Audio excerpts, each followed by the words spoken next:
for a number of reasons, including cost, and it weighed too much and was unreliable, and the small ammo was ineffective, allegedly. Sure, it was tested in combat in Afghanistan. Some troops loved it, some hated carrying it instead of a rifle. Sometimes it self-destructed in guys' hands and injured dudes. Whatever the reason people didn't like it, ultimately in July 2018, the Army officially terminated the XM25 program. That wasn't all. Meanwhile, the Barrett 25mm XM109 objective sniper rifle, better known as the payload rifle, was actually spun up much earlier. In 1994, the Army first created that request for proposal for that capability. But I just so happen to be a massive fan of RoboCop, and I happen to know that the idea predates even the Army's concept by several years, because the 1987 blockbuster RoboCop features a sniper rifle that fires grenades. And it just so happened to be based on none other than the Barrett 50 cal itself, which is what the XM109 is based on.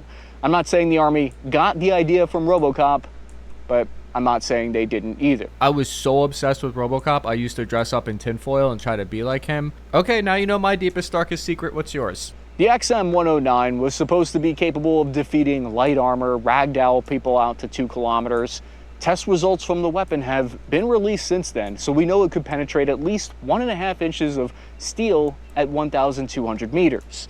They had plans for a version that would cut through 2 inches of 50 millimeters of steel, which means it could go through a BMP's armor. I just noticed I forgot to ask the animator to take the shell off the casing when it's fired. Please forgive me for my sins. I know this is unforgivable. So why didn't we see this in every squad today? The propellant and heavy projectile meant that it had a crazy, unacceptable high recoil. If you thought the SRSS footage from the beginning of the video had high kick, the recoil force of the XM109 was over 60 foot-pounds. For context, a 12-gauge shotgun with a slug has about 20 foot-pounds, so it's 3 times the amount of that shotgun at one moment. The Airburst version of the Mark 19 grenade launcher, which was the XM307, was also canceled. The Army continued to doodle in the corner of their notebooks, hoping one day that they would make the dream come true. So what's different this time around with the new 30mm SRSS program here? Why is this going to work when they failed so many times in the past? The way the Army has sped up the whole process is with something called the X-Tech Lethality Challenge. X-Tech Lethality is a newer-ish method that the Department of Defense is trying to use to streamline the process for businesses to put technology into troops' hands faster. The way I can tell that this is a new initiative is because they have a Facebook page and a Twitter account, or X account. It's 3 easy steps. Basically, they've made it so you just do a concept white paper, then a technology pitch, and then finally the proof of concept demonstration. The Army sets the requirements and gives these industry hundreds of thousands of dollars in prize money along the way to lead them along, also known as tax money. Basically, 4 different companies competed for the contract and got cash prizes from like $15,000 to $300K, then to $2 million in the last spot. And then at the end, it was FN and Barrett. It was down to those 2 companies in the final step of the competition, and then Barrett won. I think there's a lot we can learn about the tactics and capabilities of the new grenade rifle through the US Army's official request for it. That's available on sam.gov. I went and I looked at it and I saw anyone could apply. So I was thinking of maybe producing my own version of this weapon and then trying to win this contract. Now that I have an actual incorporated company, I thought about throwing my hat in the ring, but the timeline's already passed and Barrett already won. You're probably wondering how I was able to acquire this SRSS. My polite request to test fire it so far has been denied by the Army, so I went ahead and had a scale prototype actually built, and then I painted it, put it all together so that I could demonstrate for you how this thing looks and works. Just promise me you guys won't tell my wife how much I spent on this thing. Right here in the requirement, it tells us a lot. It says, quote, to be deployed as a soldier's primary weapon system, providing organic close quarters combat, counter-defilade and counter-UAS capabilities through a family of ammunition to ranges in concert with the rest of the squad's battle space and requiring minimal resupplies to support. This capability shall provide overmatch to comparable threat grenade launchers in near-peer formations in future operating environments, to include urban, jungle, woodland, subterranean, and desert in day, night, or obscured conditions. So we could see right there that the Army is a little bit concerned about what near-peers are doing with their grenade launchers. So a lot to unpack there. I'm glad that they didn't use the word lethality or force multiplier even once. I'm proud of you, Army. Good job. The proposal goes on. The PGS enables users to detect and engage targets at a distance, gather relevant information for accurate targeting, and rapidly deploy selected munitions. The system features capabilities for precise targeting and adjustable settings for optimal effectiveness. So far, it appears that it uses the same XM157 optic that you see on the M7 rifle for long-range targeting, I believe up to an 8x magnification. So here's where we get into the different types of ammunition that I think are fascinating. First, there's the high explosive airburst, which is great for putting grenades into open windows. This type sends out nasty shrapnel.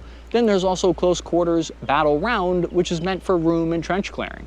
It's so you can hit targets within 35 meters. I believe this will also be like a shotgun. Theoretically, this would be good for taking out enemy drones, but they're working on counter drone specific round. It's more than likely that the counters drone specific round will be like a version of the airburst round, possibly with some kind of basic auto tracking ability. Then there's the main dish, the proximity ammo. Then the final round is the armor piercing, designed to take out things like trucks or enemy equipment. I wouldn't be surprised though if they had some decent effectiveness against lighter armor like the BTR, but anything past that would need a dedicated anti-tank weapon. It'd be crazy if you could use this thing to take out BMPs like they originally wanted to with the XM109. So Amtep Corp, I found out they're the ones that are going to be responsible for creating the entire new family of 30 mil shoulder fired munitions, which I've now learned is the largest producer of 40 mil ammo in the world and the sole contractor for it for the US Army. I would do some really weird stuff to get that $1 billion contract, you guys, I'm just saying. It's kind of crazy that it's like a shotgun, a grenade launcher, counter UAV in one system. After years of this type of weapon not working out, forgive me if I'm a little bit skeptical, I don't want to get my hopes up too high. Look at the PowerPoint slide by the Army. It shows on the left what it's like to be in the infantry without this weapon system attacking an enemy defensive fortification. Basically, it says the old way without the SRSS, you had to assault the objective or enemy bunker and took a total of 11 steps to defeat it. An abridged version is to knock out a bunker. First, the platoon leader determines which bunker is the biggest threat, where other bunkers are located. They have to figure out whether to breach the obstacles like barbed wire, got to determine where to place support positions. Platoon leaders have to determine the size of the assault squad, then suppressing fire, then isolate the bunker, an assault squad moves up, then shift fire, then knock out the bunker, blah, blah, blah. Then the PGS, it's only 4 steps, and it's basically like you kill the enemy bunker with the PGS, then you go to the pub, have a cold one, and wait for it all blow over. The Army publicly published a Q&A on the SRSS on their contracting website, where they revealed information that I haven't seen published anywhere else yet. Here are some of the highlights that we had. The PGS will replace a weapon in the squad. It only needs to be operated by 1 soldier. It's not a crew-served weapon. The basic loadout will be 45 rounds, so you're carrying about 7 of these magazines, roughly 20 pounds of ammo. The official Army word in the doc is that commanders have to weigh terrain and threat considerations. For example, certain missions in certain places may require a higher number of counter-UAS rounds to be carried, while other missions might require more breaching rounds, and these decisions are made by the commander. The document then asks, would rocket-assisted ammunition solutions be considered, which is a hint that they're working on rocket-assisted 30 mil ammo. The SRSS fits into the Army's larger tactical shift because they believe in the next war, you won't have the ability to easily call in artillery, mortars, or airstrikes.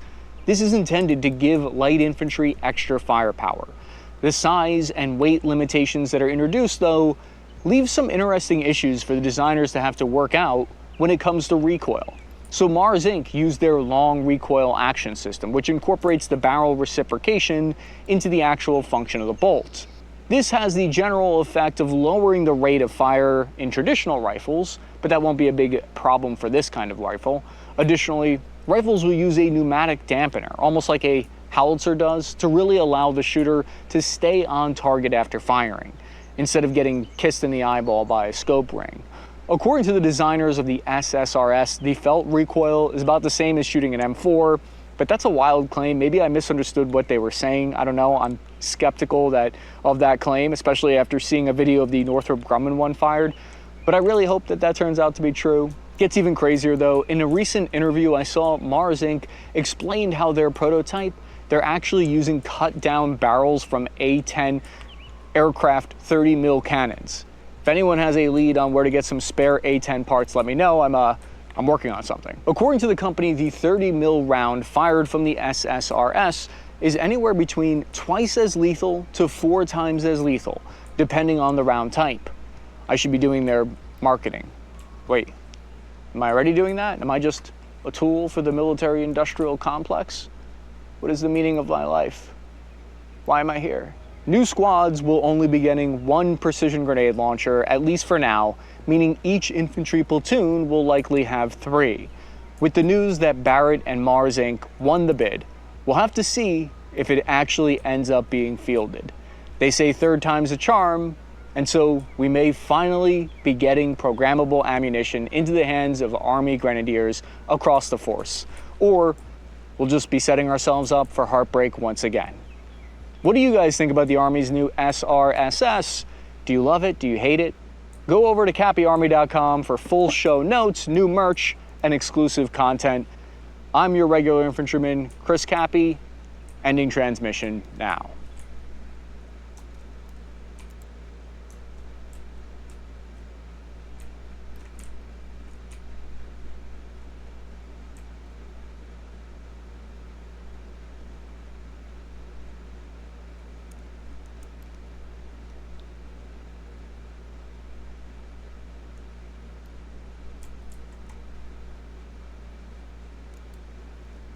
It's come to my attention that the US Army has withheld troops' negative feedback on the new XM7 rifle. I got a personal message from a soldier who was part of the weapons trials, and here's what he had to say to me. Every publication seems to be ignoring any of the serious issues with the XM7 platform, and either no one is being objective or they simply have no experience or expertise with the weapons system. The last time I was interviewed, 10 minutes of critiques were erased, and I'm just tired of seeing the XM7 be overhyped when it needs to be fixed.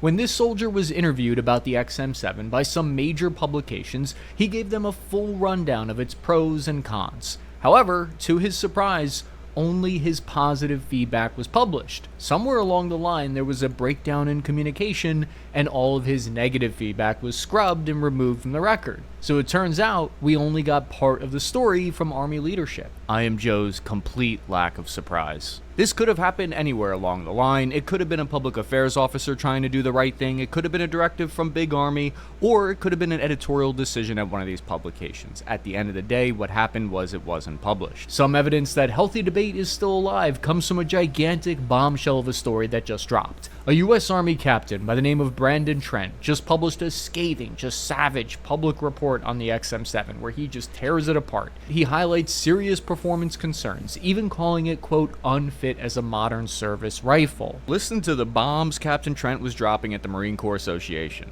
Does this weapon system increase the lethality of soldiers? The conclusion being it in fact does not, and that it is a tactically outdated concept.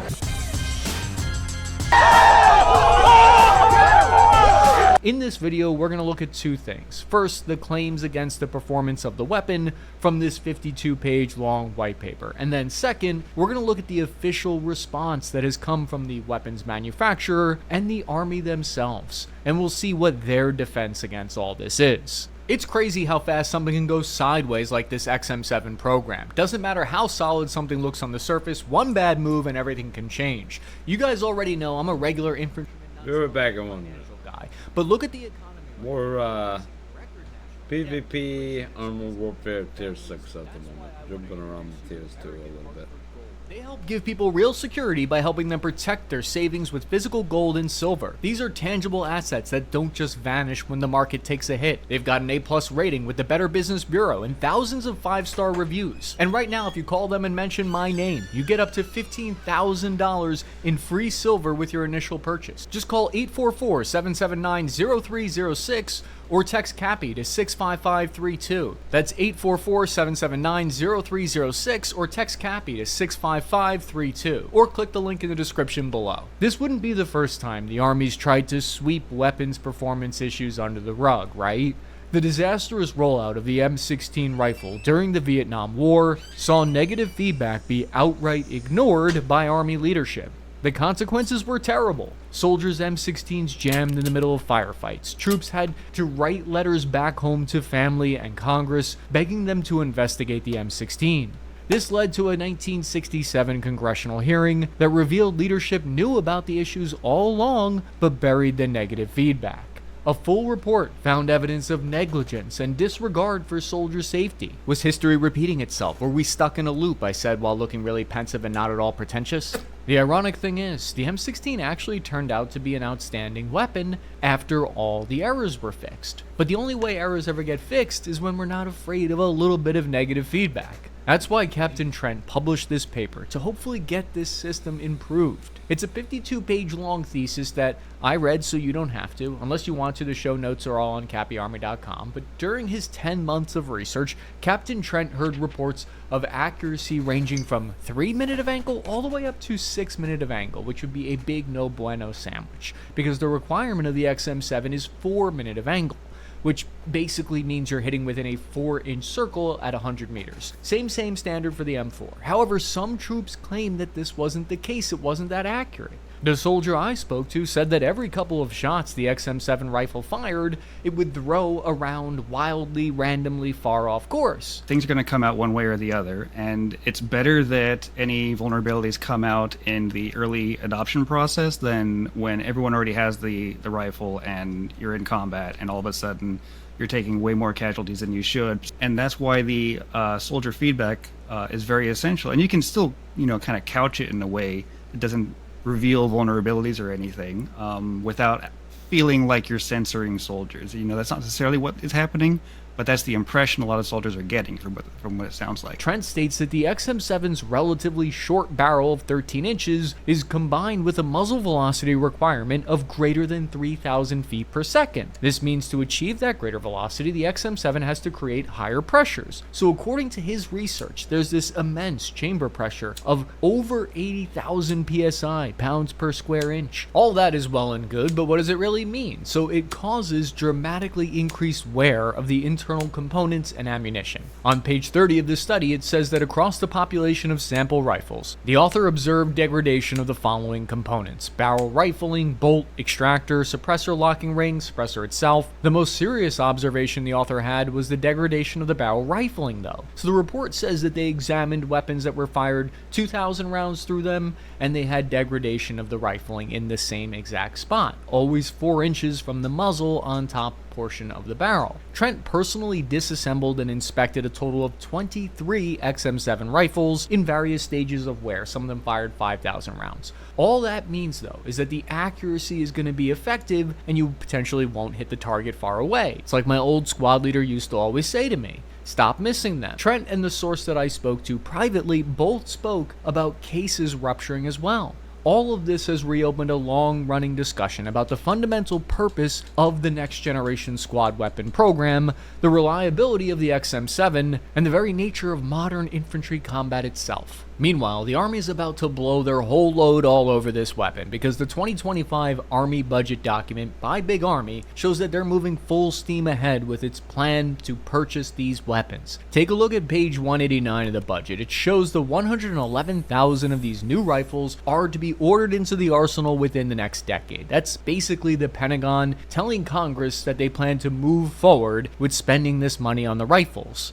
And to that question about the philosophy of infantry combat, Trent states that he spoke to senior officers of the Ukrainian Special Forces who shared their first-hand experience, and they said, quote, "The ongoing war in Ukraine highlights that the realities of infantry combat have not changed from the past, with most engagements still well below 300 meters. The long-range benefits of the XM7 are rendered tactically irrelevant." That was my nickname in high school, tactically irrelevant. According to troops fighting in Ukraine, the M4's black tip M955 armor-piercing round, that 5.56 round, is able to easily penetrate Russian body armor. We still yet have to see how it would perform against, let's say, Chinese body armor. That's probably going to have a very different protection level than what the Russians have. I'm also interested to see what it's called the special purpose round for the 6.8 common cartridge, and that's currently all details on that are classified. I even asked SIG while I was at SHOT Show, like, hey, what's the deal with the special purpose round? And they said, we can't talk about it.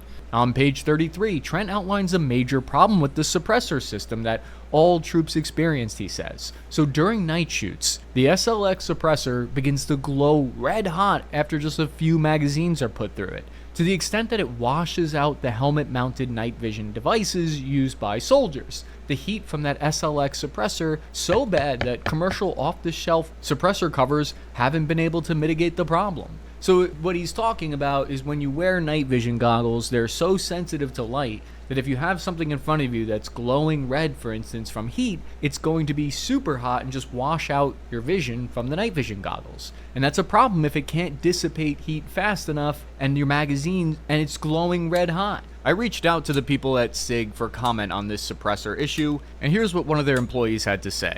I've ran the XM7 under NVGs once before and not run into the issue unless I was going through mags rapidly. Even then, I wouldn't say they were washed out. It is a large caliber with more pressure and heat than the 5.56, but I didn't think it was that much different than similar suppressed setups under NVGs after a lot of rounds. So it sounds like it could be an issue of people not being used to firing suppressors or firing suppressors on a higher caliber weapon. Over the past few months, I've seen troops venting their frustration online, because that's the only place apparently that they can get their voice heard. This soldier post on a public forum revealed the following highlights about the XM7. When he trained with it, he said, quote, "I've never seen a weapon that have had so many malfunctions, namely failure to extract, eject, even when properly cleaned, and on that adverse gas setting using the general purpose round. Rounds couldn't go through steel targets." He says the Vortex XM157 optic, that fancy computer one, was bad and didn't have enough brightness settings on it so you couldn't clearly see things during the day with it.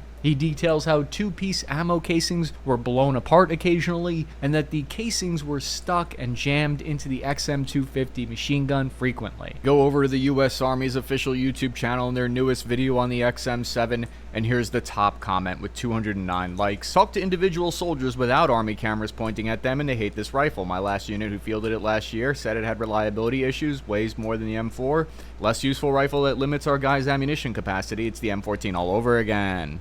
And that's just the tip of the iceberg of what we're going to get into here. So my personal opinion, before we go any further, my take on this, if they're not ready for negative feedback to be public on something like this rifle, then they shouldn't have widely tested it with regular troops.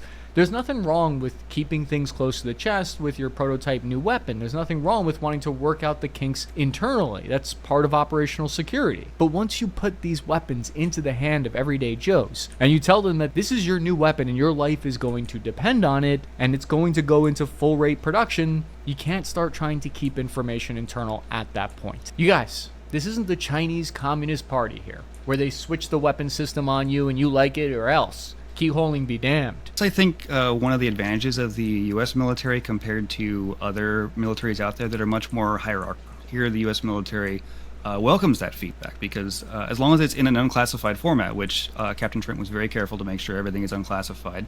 I get that this is a massive weapons procurement contract with a lot riding on it. It has a combined value, including the optics, of over $10 billion over the life of the contract. Once this deal goes through, there's for sure going to be a retired 4-star general out there that's going to get a red Bugatti and some bitches in it. Sorry, I know. Army leadership has never made a procurement mistake before. This would be a history's first if it were to be true. Just ask the M10 Booker and the UCP camouflage. In the immortal words of the general who signed off on that UCP camo, man, them kids.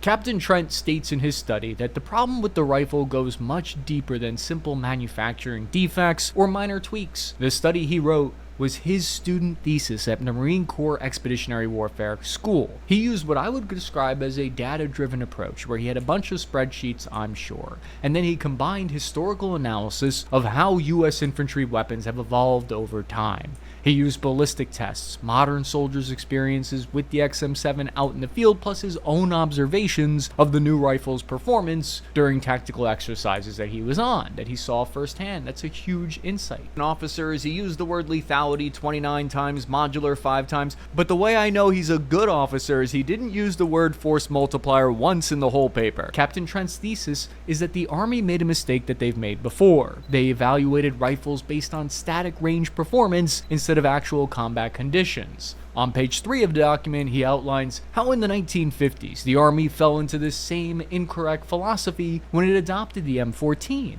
The M14 ended up being their shortest serving rifle with only 7 years. It had a poor reliability due to it being rushed through production processes, but it was also big, heavy with a lot of freaking recoil.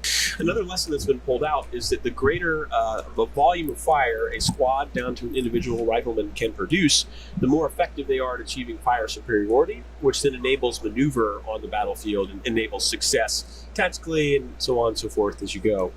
When the XM7 was adopted in 2024, initial reports seemed universally great. The feedback coming in was that it was all good and dandy. Troops liked its higher power round that gave them twice the max range at over 600 meters, but it also had extra recoil. It had all these extra gizmos and gadgets on it that did weigh a bunch more, and for the first time the infantry got suppressors and high-tech fancy ballistic computers.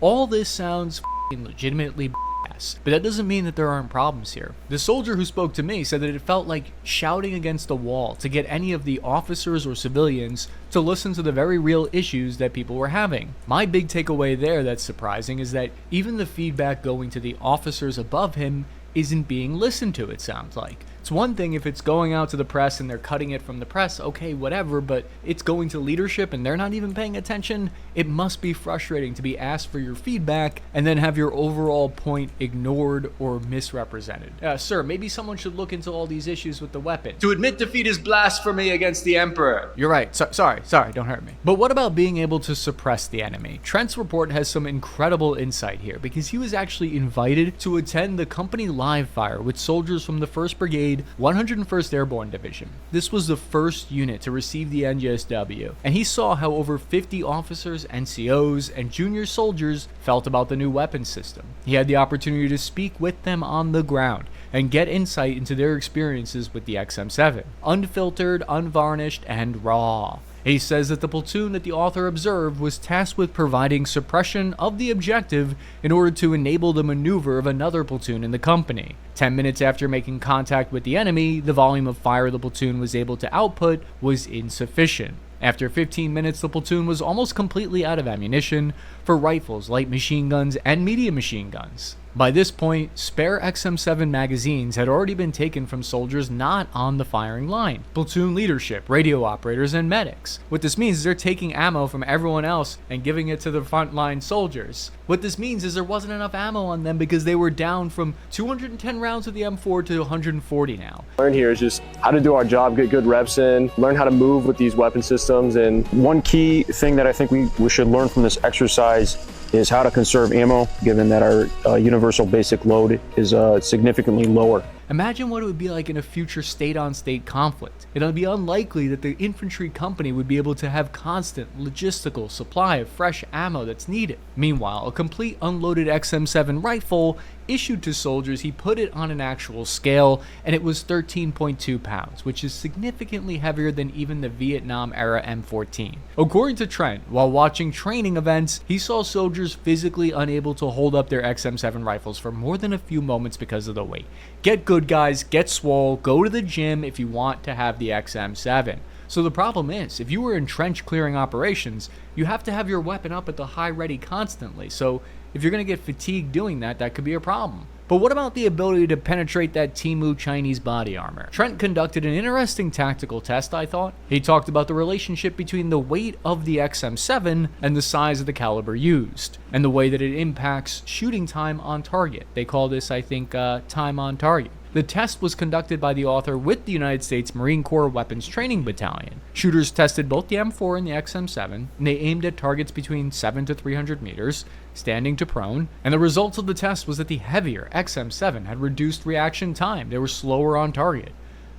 I was able to observe 1st Brigade Bastogne during a live fire exercise, and the recoil of the XM7 is such that in some cases the foreheads of soldiers, like they were being physically removed from their optics, had to reacquire the target, get back on target. When it comes to the quality of life improvements of the weapon, Trent heard many complaints from Joes about the top charging handle bumping into the buttstock, the ambidextrous magazine release positioning bumping onto soldiers' gear while they're walking on patrol, which then drops the magazine into the dirt. Surprisingly, after all that, Captain Trent actually stresses that he's not opposed to the XM7 being adopted. He just believes it's unsuitable as a general issue weapon for all Army riflemen. The Army already has a weapon category designed to put accurate, hard-hitting shots on precise targets at extended ranges, which, funnily enough, the squad-designated marksman role. We can engage targets accurately at great distances, which sounds great. And in the role of a designated marksman rifle or a specialist shooter, Scout Sniper would be a fantastic capability. Which, funnily enough, is the role that the M14 ended up filling. Although the paper said that it wouldn't give specific names, there were 50 soldiers that the author spent time with who were testing the XM7. He said most complaints about the rifle centered around the overall weight of the system. Surprise, surprise, troops don't like carrying extra weight. So soldiers found it difficult to operate within some tactical situations, and it was uncomfortable to carry on long ruck marches for long distances. But there's always two sides to every story. Since the publication of this report, both the Army and the weapons manufacturer have responded. They've clapped back. Jason St. John is a former Army Ranger and currently the Senior Director of Strategic Products at SIG Defense. He said that Captain Trent didn't consult anyone at the company or the Army's NGSW program office while working on his thesis. He went on to say that he believes Captain Trent had some major shortcomings and difficulties in understanding the totality of what the NGSW program is going for. He said Trent had some significant blind spots into the progress that the weapon had made over just the last 24 months. According to SIG, there are significant misrepresentations and holes in the statements that he made.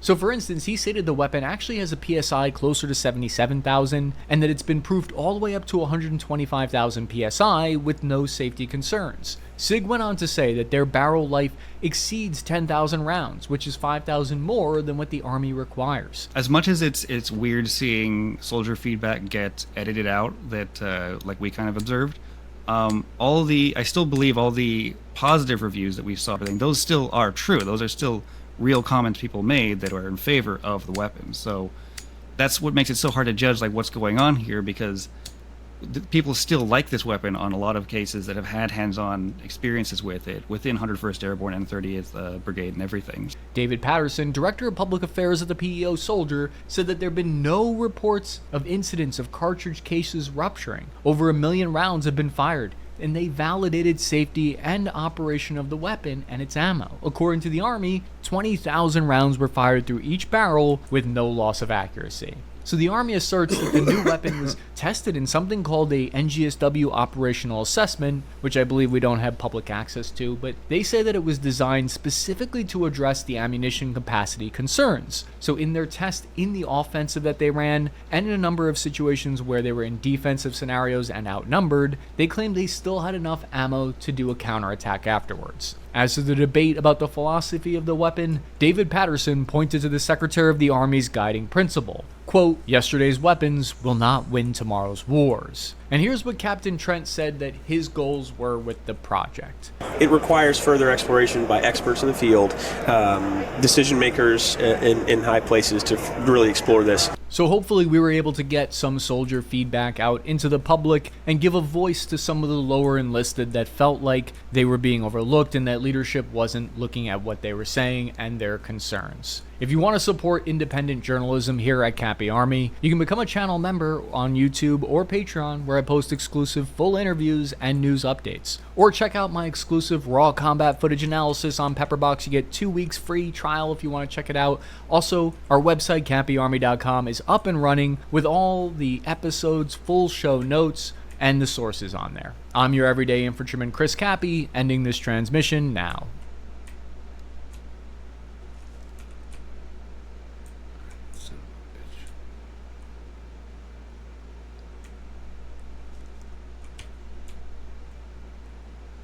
Alright. Yeah, that was a bad push. Damn. Son of a gun. I should have known. I saw that box. I said, oh, I can kill him in one shot. So I pushed. And I made a mistake. That's usually what happens on the other team right there.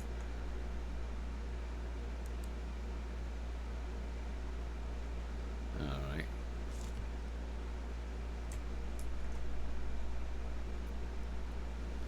Documentaries. Oh, and another thing is, as far as...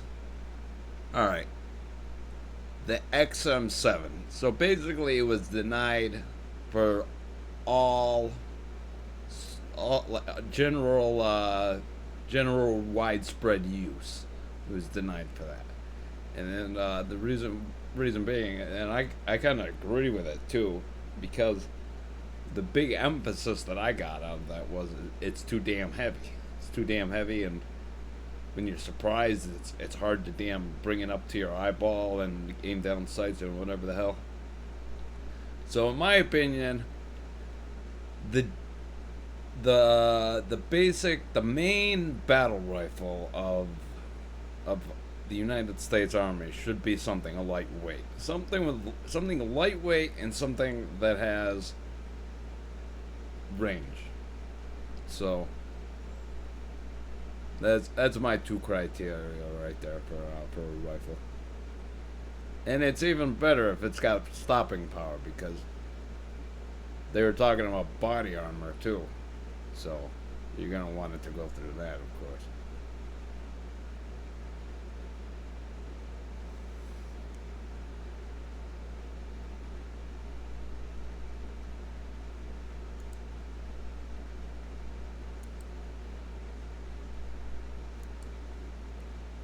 Yeah, I get a kick out of this guy.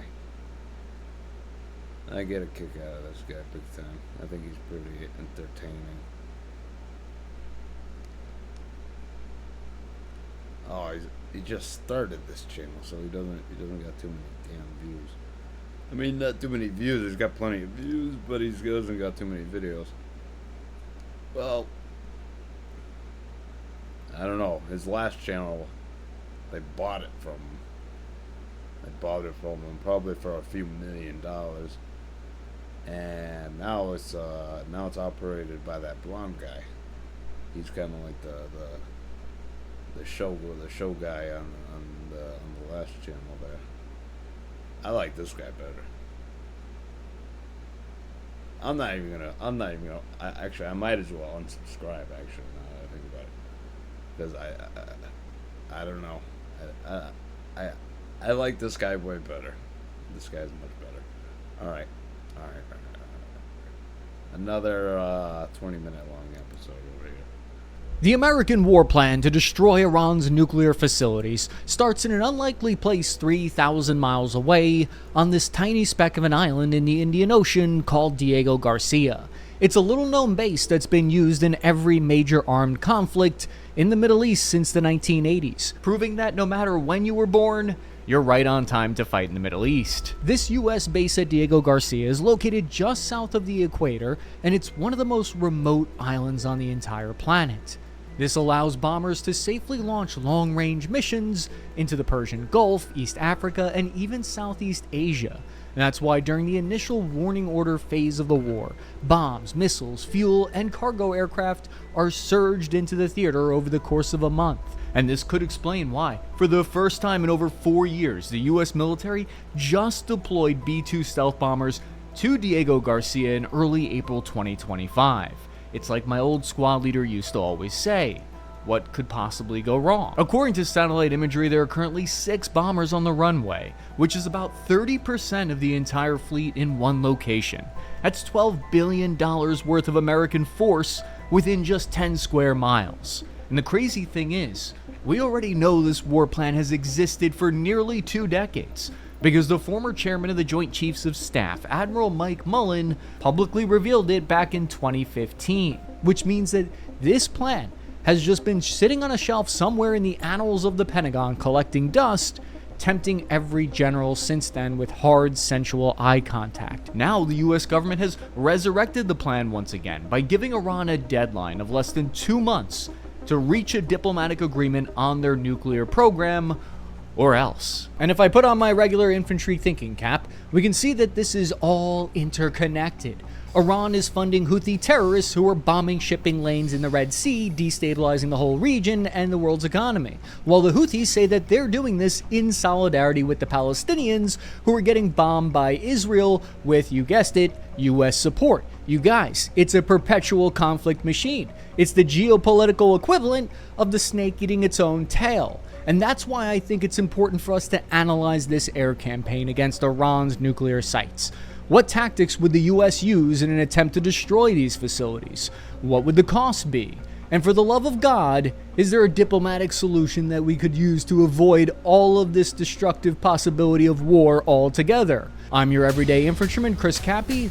Let's find out. Wait a second, how crazy is it that you can just Google satellite images of the location of some of America's most valuable stealth bombers? Can you imagine the kind of information you could Google about a regular person? I searched myself and all kinds of personal information came up, like my address, phone number, and other intel that foreign intelligence agents would love to know. This is why I'm excited to tell you about my first sponsor, Aura. They're an all-in-one digital security tool that alerts me when my personal info is found on the dark web 24/7. Just a few weeks ago, I was talking with my wife and she was telling me that we need to get a tool like this. I mean, now that we're starting a family, we don't mess around when it comes to security. Aura knows how to automatically remove you from those sites and keep you off them.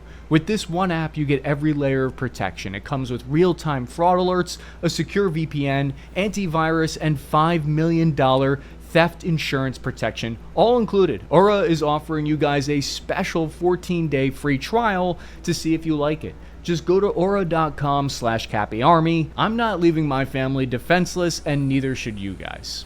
Diego Garcia has been called America's unsinkable aircraft carrier, but in many ways I think it's actually better than that. Because the dry horseshoe-shaped 14 miles long by 4 miles wide island is big enough for a giant 12,000-foot long runway capable of launching heavy strategic bombers, unlike your carriers. It's also a beautiful exotic place to be stationed, unlike your carriers. It's true that the US has already a bunch more closer air bases in the Middle East, but that would require pesky things like authorization and permission from the government in each area. Just like your carriers, though, that operate in the legal, dubious, free-for-all international waters, missions out of Diego Garcia are under full US control, which is something that resonates with every high-ranking control freak of a general. However, it costs thousands of dollars to support these bombers each day when they're far away from their home base in Missouri. In return, the benefit from a military point of view is that it's less than half the journey to their targets, which allows these pilots to run multiple missions in a shorter time frame. What we're talking about is something coordinated by what's called the Air Tasking Order. The Air Tasking Order is a massive document that lists all air sorties that take place in the first 24 hours of a war. It matches each pilot to a priority target. It's like a pilot's to-do list, but for war. But I'm just a grunt of a ground pounder. To learn how this really works, I spoke with former Top Gun instructor and US Navy F-18 fighter pilot Vincent Callsign Jello from Fighter Pilot Podcast. He's flown from aircraft carriers on combat missions over Iraq, so he's an expert. Something I've been learning about is the Air Tasking Order. I'm wondering, is that something that you guys actually get? Yes, the Air Tasking Order is the air shop's way of making their plan known to everyone in theater who is participating. I'm told in Desert Storm, the Air Tasking Order was as big as a New York Yellow Pages phone book, and every flight is in there. You'll have overall tasking, specific tasking, you'll have weapons, loadouts. I printed an example of an air tasking order right here, actually. Why is my printer always low on ink? What the actual f*** over? This is the brains of the operation. The rundown includes call signs, aircraft types, payloads, and mission coordination. Let's look at the key targets that American pilots are briefed on in this air tasking order. Iran has 5 nuclear facilities. Their locations are publicly known, and they're marked on this map that you're looking at in blue. These sites are distributed across 500 miles in almost a straight line that runs directly north to south from the capital of Tehran to the port city of Bushehr. This air campaign would need to hit all of these nuclear sites in order to be successful. And on top of that, Iran has 3 nuclear research centers marked on the map in green and 3 uranium mines marked in red. Each of these have deep underground facilities that in some cases stretch 300 feet deep with 40 feet of reinforced concrete. And if I highlight the air tasking order on camera right now with my highlighter, it'll seem more like I know what I'm talking about. And if I color code the highlighting, I'll be self-reporting on my TISM. Highest priority for the attacks are the uranium enrichment sites, which is the real engine driving Iran's nuclear program. Their two biggest enrichment sites are located at Natanz and Fordo. Each of these have deep underground facilities that stretch 300 feet deep in some cases, with 40 feet of reinforced concrete. Each of these are protected by some of Iran's best air defense systems as well, which we'll get into later in more detail. What would you have to consider when it comes to suppression of enemy air defense missions in an environment like Iran, for instance? The two biggest things you have to consider are the mission objectives and the level of risk. That is, what is it you want me to achieve and how badly? Because if it is taking out the entire defensive network and I better die trying, then that affects my mission planning versus, hey, to see if you can give them a bruise and don't get anyone killed. But you'll notice some of the most important aspects of the air tasking order is choosing the correct strike package. This will be key to the mission's success. In this scenario, crews load up 3 of the B-2 bombers with a payload of 2 of the GBU-57 bunker busters each. Each of those roughly cost about $3 million. The second team of 3 stealth bombers are loaded with 80 of the JDAM 500-pound GBU-38s each. This is a typical combat payload, and this gives the fleet a combined payload of 246 munitions, weighing roughly 200,000 pounds and millions of dollars worth of American explosives just for the first wave of the attack. The bombers take off from Diego Garcia at 1800 hours and fly about 5 hours to their targets, where they'll arrive under the cover of darkness at 2300 hours. The whole way that they're flying there, they're pounding coffee just to stay alert for the 10-hour-long mission, and not the type of coffee they gave us in the Army either. No, this is the Primo Air Force B-2 brand, good stuff. The first team drops the bunker busters on the 2 underground nuclear sites at Natanz and Fordo. B-2 pilot Mickelson gave a rare interview about its targeting system to give us insight into this. Alright, I'll lower down the volume, that way I can talk a little bit. Provides the pilots with a realistic display of the ground that they're able to use for targeting. What this means is that the 2 crews look at a glass cockpit that digitally displays a picture of the ground below for accurate targeting. The B-2 stealth bomber is the only aircraft in the entire fleet certified to drop that GBU-57 with a hog of a 30,000-pound bomb. It's like dropping 3 elephants made out of 80% metal and 20% explosives on it. It can cut through at least 200 feet of earth. These are giant shovels flying at terminal velocity. But you guys, we're forgetting something. Mission planners need to keep in mind that it's not an infinity stockpile of these GBU-57s sitting around. By looking at past Air Force contracts, I was able to estimate that there were in the ballpark of between 20 and 30 of the GBU-57s produced in total. What that means is that taking out Iranian nuclear sites could cost half of America's arsenal of massive bunker busters, which already had Xi Jinping's name written all over it. The second team of bombers drop their precision GBU-38 JDAMs on targets that are less dug in, like research facilities and supply centers for nuclear material. Because while all of this is happening, U.S. forces would move their aircraft carrier piece into the attack. The USS Truman, currently located west of Iran, the Red Sea, is loaded with over 60 fighters. They launch a squadron of F-18 and F-35 stealth fighters loaded with long-range standoff AGM-154 missiles that I wouldn't want to be on the business end of. Their mission is to suppress Iran's hundreds of ground-based air defense systems to open up a corridor for the second wave of attacks. But these carriers would be within range and would be a target for Iran's ballistic missiles. Depending on what we assess Iran to have for anti-shipping, it could be something where we can afford to get closer if all they have are basic aircraft, or if they have long-distance, high-speed, sea-skimming anti-ship missiles, then our standoff might have to be greater in order to protect us from valuable capital assets. Another reason we know what this would look like is because in mid-April 2025, the U.S. Air Force released interviews with the fighter pilots who defended against the Iranian ballistic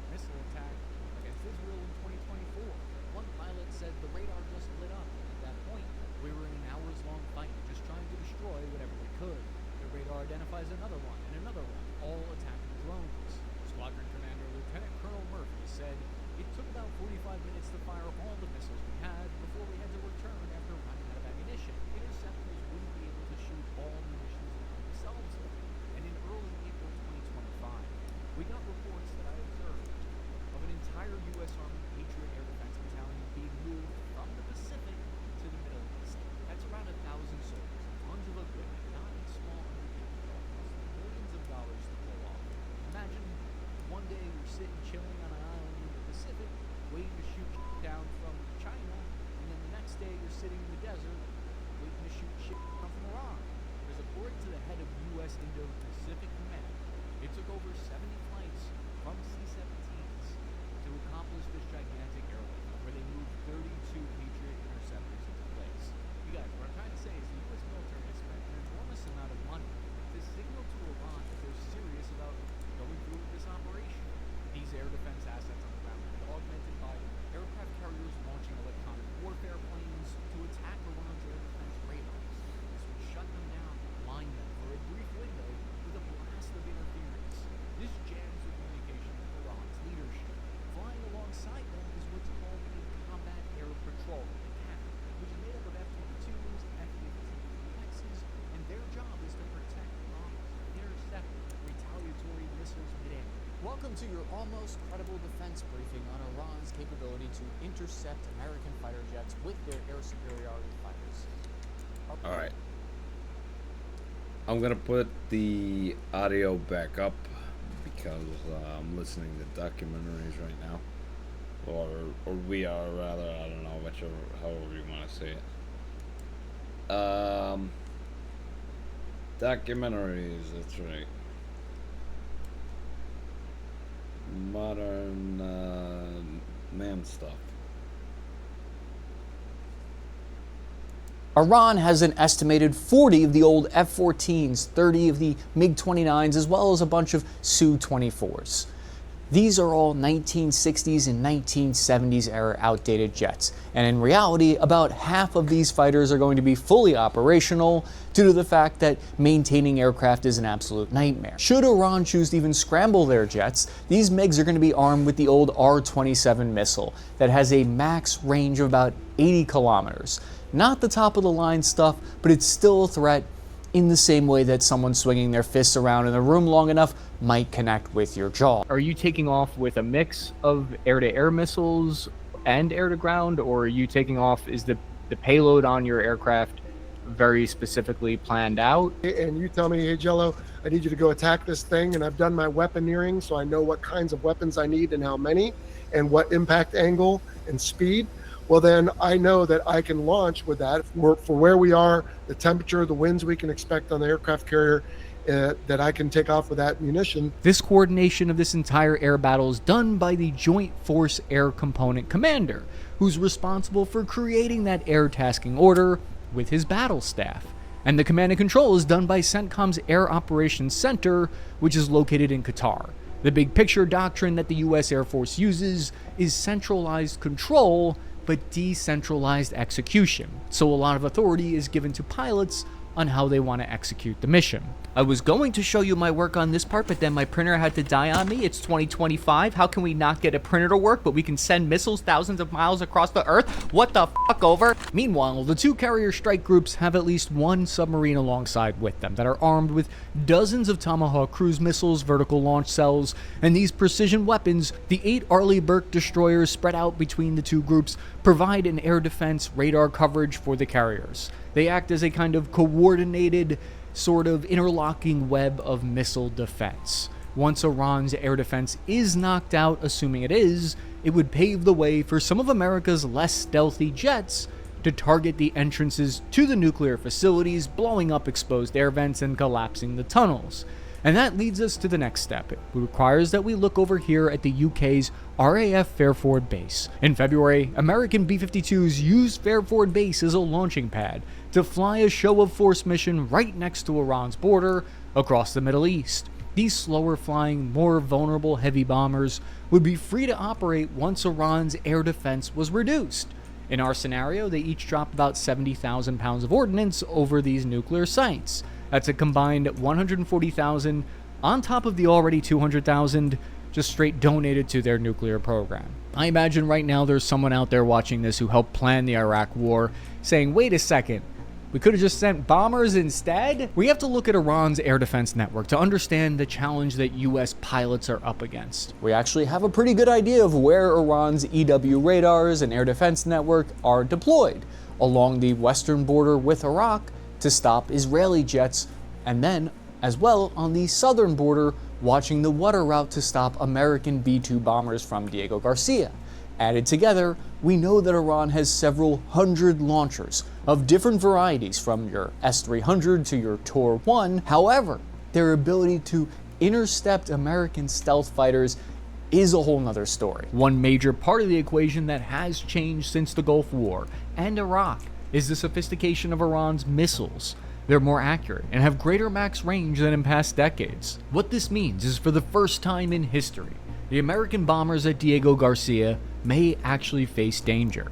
This month, Iran threatened to attack Diego Garcia in a preemptive strike, even though preemptive strikes are supposed to be our thing. Most analysts agree Iranian missiles have a max range capped off at 2,000 kilometers, and even if they modified them to push them out to 3,000 kilometers, the accuracy at that distance would make it tough for them to hit Diego Garcia. Now, Iran's newest Shahed drone, the 136B, does have a range of 4,000 kilometers, sure, and it could actually hit the B-2 bombers at the Diego Garcia base, but people forget how slow those travel. It would take a literal 24 hours for them to reach the base, during which time America would intercept the awkwardly slow-flying drones. But that doesn't mean it's not a threat. A lucky hit would end up in a literal $2 billion B-2 bomber write-off for our government. American intelligence assessments have warned of preemptive Israeli strike against Iran's nuclear program. Then the Trump administration threatened there would be a coordinated bombing campaign if negotiations are unproductive within 2 months. So couple all of those quotes and information with the fact that the balance of power that I've seen in the region has shifted, I think, not in Iran's favor. Iran has seen their strongest allies get weakened.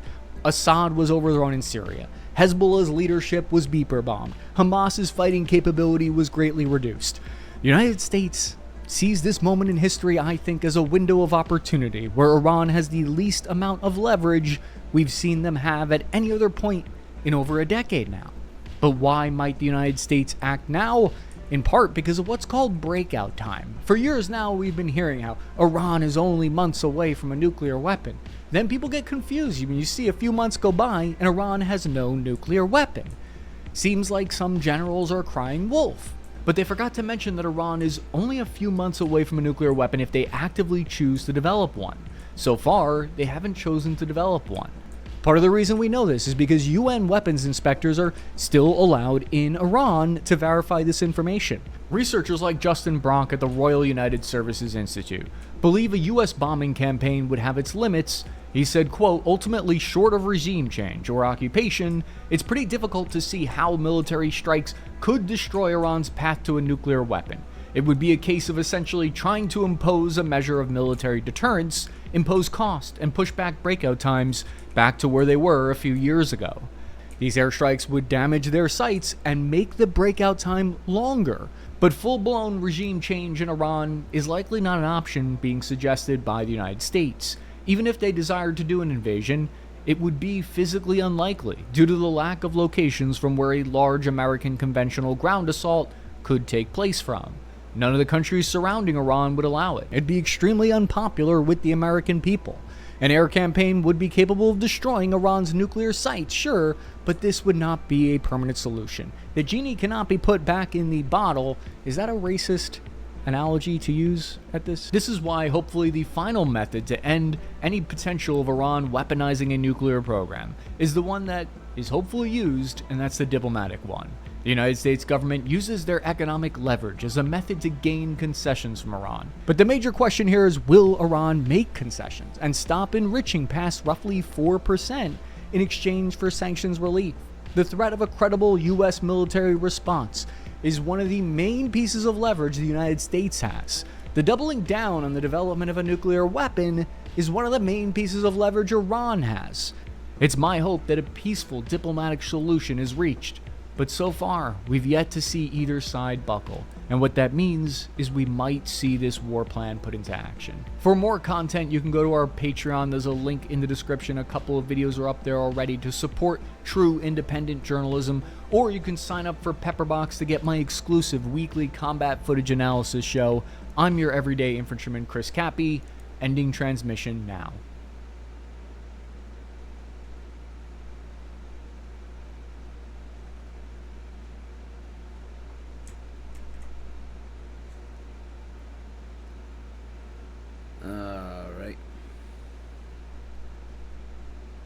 put it on another one over there.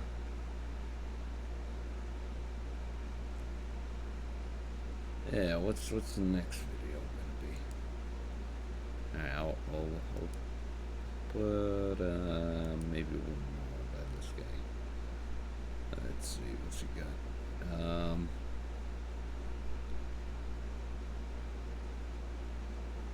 Alright. One more of this guy and then I'll put it on someone else.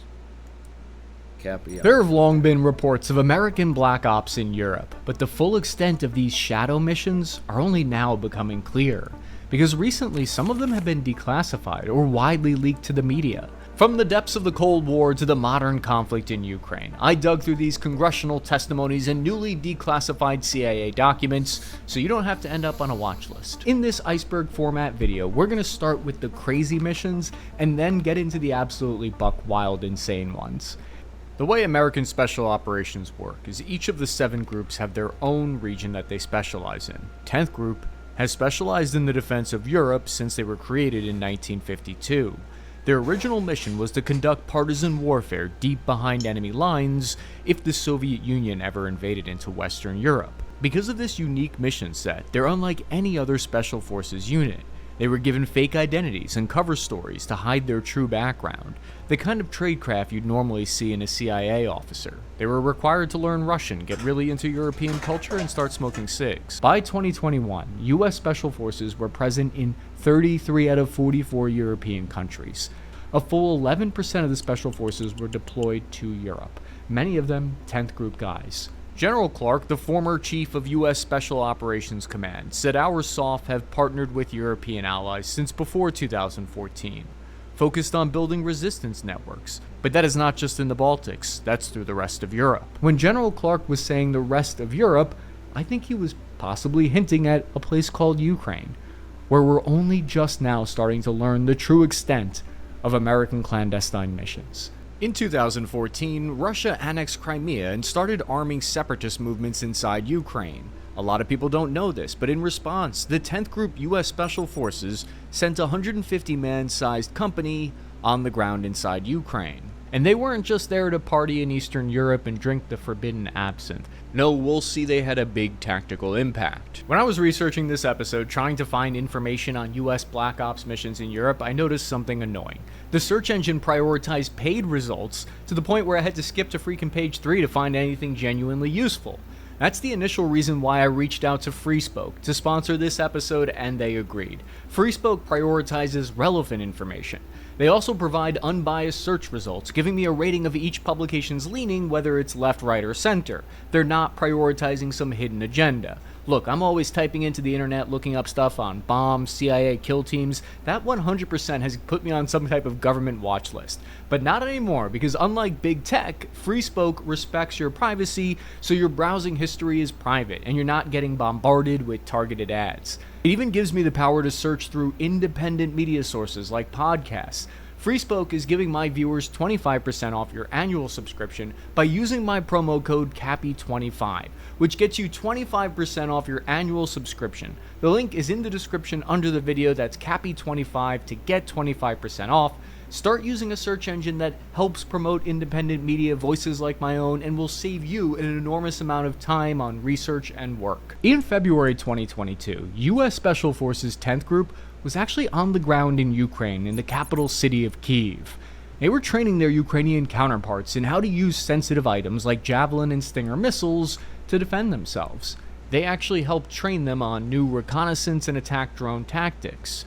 And according to SOCOM themselves, they helped train ultimately 27,000 Ukrainian soldiers. These SF guys were probably thinking to themselves, like most training events, that a Russian attack was never going to really happen and they were wasting their time. But for the first time ever, the meme "nothing ever happens" was wrong, because that's when US Colonel Lucas Van Antwerp got word from his higher-ups that there was solid intelligence Russia was going to actually invade. He was ordered to get American troops and officials out of the country fast to avoid direct contact with incoming Russian soldiers, because that could lead to World War III. Colonel von Antwerp was tasked with quickly racing to evacuate, close the American embassy in the capital. They destroyed sensitive materials and blew up communication devices. They blew up computer servers to prevent them from falling into Russian troops' hands if Kyiv were to fall. It was a full-on smash room. This is exactly the kind of politically sensitive diplomatic mission that the 10th Group was trained for. 2 months later, another Western Special Operations mission took place on Ukrainian soil, the details of which were only just recently revealed last month. In April 2022, a convoy of unmarked military vehicles drove through the tight city streets of Kyiv. The convoy picked up 2 Ukrainian men who were in plainclothes, and they looked unassuming, but behind that, they were 2 of Ukraine's highest-ranking top military generals. Heavily armed British special forces wearing regular non-uniform clothing provided security for this convoy in Kyiv. That means that SAS commandos were only a few clicks away from where Russian positions were at the time. They drove 400 miles west to Poland across the border. Once there, these 2 Ukrainian generals jumped on a cargo plane and flew to U.S. Army European Command in Germany. When they arrived, they met American CIA officers. They worked closely together to plan a campaign against Russian forces. The details and extent of this cooperation were not fully known until now, because this mission was one of the most closely guarded secrets of the entire war in Ukraine. The top American general in charge of this black op was a man named General Donahue. Donahue was already a legend in the clandestine world. He fought alongside CIA hit teams in Iraq, Afghanistan, Libya, and Syria. This guy's the real-life Jack Ryan, a reacher, whichever you're more into sexually. His job was to create a team codenamed Task Force Dragon. For the next 3 years, this Task Force Dragon, their assignment was to guide Ukrainian missiles and artillery onto Russian targets. If that doesn't shock you, it should. Because officially and publicly, American intelligence aid was limited to not providing any information that could quote-unquote reasonably lead to lethal consequences. US intelligence called the Russian locations points of interest instead of calling them targets, so as to be less provocative. That's maybe the most classic Pentagon speak I've ever heard in my life. Sir, look at this fascinating point of interest that I found, where an entire Russian platoon is assembling in the open in that tree line over there. Would be a real shame if something happened to them, sir. The United States military's goal was to help Ukraine defend itself because they wanted to offset that major numerical advantage held by Russian troops. And there were numerous examples revealed by US officials just recently that spoke to the Times that American satellite networks identified Russian officers' location, their hideout, and then Ukraine sent a missile blowing that target up. Sorry, I meant point of interest, blowing that point of interest up. American commanders in Europe provided coordinates that were sent on a secure computer network that even displayed what priority the points of interest were. It was like a government-sanctioned hit list. General Donahue would reportedly say to his Ukrainian counterparts, "Don't worry about how we found out, just trust when you shoot, it will hit, and you'll like the results. And if you don't like the results, tell us, we'll make it better," end quote. That's the kind of white glove service I would kill for, and they were killing for.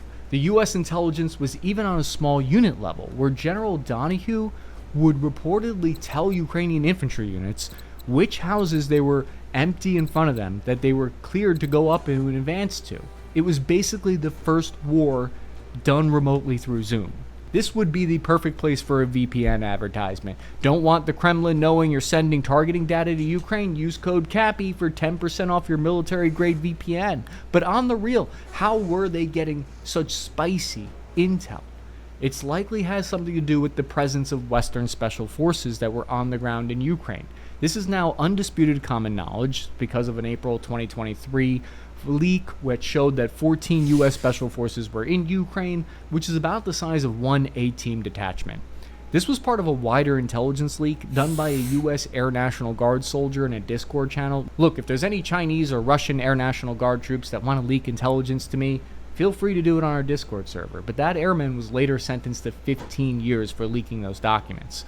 What the documents didn't confirm was the location of where those Green Berets were in Ukraine, although officials later claimed it was at the embassy in Kyiv. However, just in March 2025, the Times revealed that for the past 3 years, the US government authorized numerous clandestine operations, including dispatching American military advisors with authorization to travel close to the front lines, which probably shouldn't surprise us because Chinese military advisors are reportedly also going near the front line too. It's a big learning experience for everyone. It's a nice old field trip.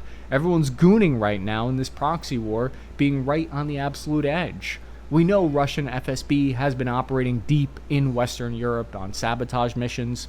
It doesn't really surprise me that both sides, which are nuclear powers, are using this kind of alternative third option that's easy for them for plausible deniability and to deny it even happened. The Russians intercepted and publicly released communications in 2024 between high-level German government and military officials. In those recordings, they were talking about British special forces on the ground in Ukraine helping to operate Storm Shadow cruise missiles. Everyone lost their shit when they heard about this. The UK Prime Minister at the time confirmed part of this story when he said that a small number of British Army personnel supporting the armed forces of Ukraine were there, but that they didn't have any plans for a large-scale deployment, end quote. He didn't go as far as to say that they were helping with missile strikes. The American intelligence leak showed that 50 British commandos were on the ground in Ukraine, enough for a Storm Shadow party. When I was in Kyiv, I heard rumors of British and French special forces operating close to the front early in the war during the invasion. My fixer, my guide, told me a story of how he saw French soldiers advising defensive positions when the Russians were closing in on Kyiv. At the time, I thought it was just rumor, hearsay, he said, she said, but these new reports verify some of these details. I think that's part of the fascinating thing about clandestine missions in Europe and on this continent. Because unlike in the Middle East, the Pacific, or Africa, US soldiers who are stationed somewhere in Europe live a relatively familiar life in a city that probably isn't that different from the city they grew up in back home, except there's a lot more 80s music playing in the cafes, but other than that, it's not that exotic. The next US Black Op, CIA officers recently disclosed a network of 12 bases that they built and funded in Ukraine. And I'm not going to bury the lead here, guys. This is absolutely as insane as it sounds, and I was blown away when I read about it. These bases were equipped by the CIA and created close to the front lines. This way, they could intercept Russian communications and monitor the spy satellites passing overhead. The story from earlier, you remember about the targeting team in Europe, the Dragon targeting team? I think a lot of their information came from this network that we're going to talk about. They would send coordinates for missile strikes and track Russian troop movements from here. These were located deep in the forest in the region of Donetsk, and their entrances were hidden underground. In them, a whole team of Ukrainian intelligence soldiers worked away, and they first were stood up in 2014 by the CIA right after Russia annexed Crimea. They were designed to prevent future actions like that from taking place, or at least to mitigate them. I know a lot of it sounds like tinfoil hat conspiracy plots, but it comes straight from the lips of the CIA officers themselves. I don't know why I said lips. It sounded like I'm thinking about kissing the CIA. I'm not. This is information that they passed on publicly to the New York Times, which tells us that they likely wanted the Russians to know this information because they don't care if I know it. These outposts near the Russian border were used as staging areas for infiltration missions inside Russia by Ukraine. You remember how the embassy was evacuated by US Special Forces? Yeah, at that same time, the CIA officers were the only Americans authorized to stay on post at these remote bases while the Russian invasion took place. According to Ivan Bakanov, former head of the SBU, he said, quote, "Without them, there would have been no way for us to resist the Russians or beat them," end quote.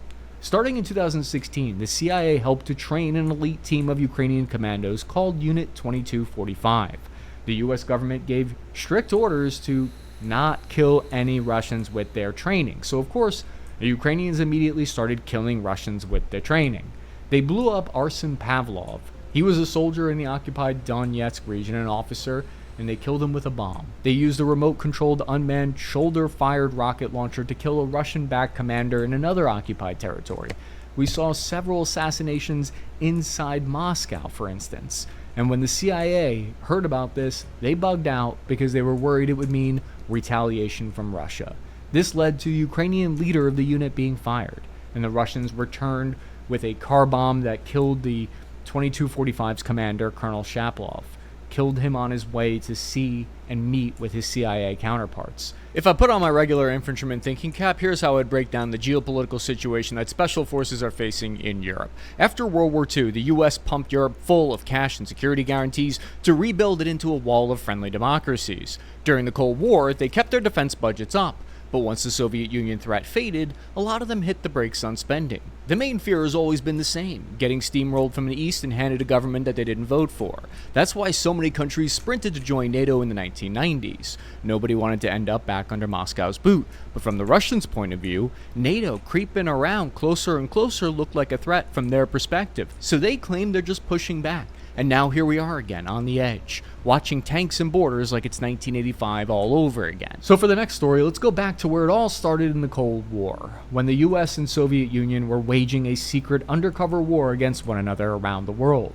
This is the story of Operation Valuable, which was the CIA's first ever paramilitary operation that I know of in 1949, just 2 years after their creation. It took place in the small nation of Albania, in southern Europe, which had suffered greatly under Nazi occupation in World War II and was now governed by Soviet-backed Enver Hoxha. Together with the British MI6, Italian, and Greek intelligence services, the CIA planned to gather hundreds of Albanians that had been scattered across Europe during World War II, train them in guerrilla warfare techniques, and then infiltrate them into Albania to sow discord and build a popular resistance front against the dictator's rule.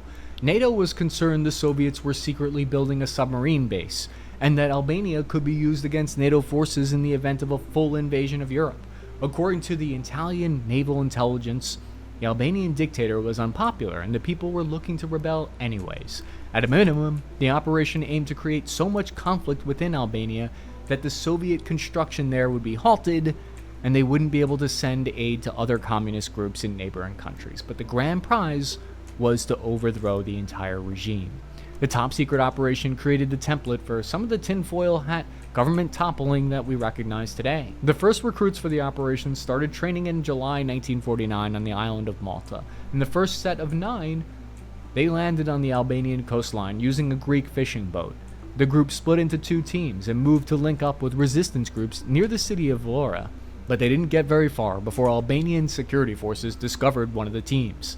3 were killed in the gun battle, and the 5th team member went AWOL, abandoning the mission. The second team was more successful, completing their assignment and sneaking across the Greek border to safety. Despite this setback, the planners at the CIA and MI6 kept sending teams of trained insurgents for more than 2 years, often accompanied in person by commandos from the intelligence agencies. Over 7,500 Albanian operatives and 2,500 US or British officers participated in Operation Valuable over the course of its 5-year lifespan. But most of these infiltrations failed before making it past their landing zone because government security forces intercepted the teams, or they were turned into double agents within the resistance cells that they were supposed to meet. The planners tried everything: seaborne landings, parachute insertions, CIA-piloted cargo planes, infiltration by land, yet nothing seemed to get past the tight grip of the security forces. It seemed a little bit sus. Operation Valuable agents had a tough time finding anyone within the country willing to aid an insurgency against them. No revolt came to pass, and the agents suffered heavy losses in shootouts or arrests with the security forces and the police in Albania. 300 CIA and MI6 were killed or captured over the course of this mission. As it turns out, one of the big reasons that the Albanian security forces were so suspiciously good at their job was they had help from the inside. MI6 liaison Kim Philby was a secret Soviet spy that was recruited by the KGB back in 1934. Philby is actually one of the most infamous Soviet spies of the entire Cold War. He used his position in Washington to pass along secret info from both the US and UK to the Soviets for decades, and he wasn't uncovered until 1963. As for Operation Valuable, the infiltration teams were betrayed before ever getting foot in Albania thanks to this double agent. It ensured that the Albanian government was always a step ahead. While the operation failed in bringing down the fall of the communist government in Albania, CIA officers still managed to gather some intelligence from behind the Iron Curtain. Both the CIA as an institution and individual officers gained crucial experience that would lead to much more success throughout the Cold War later.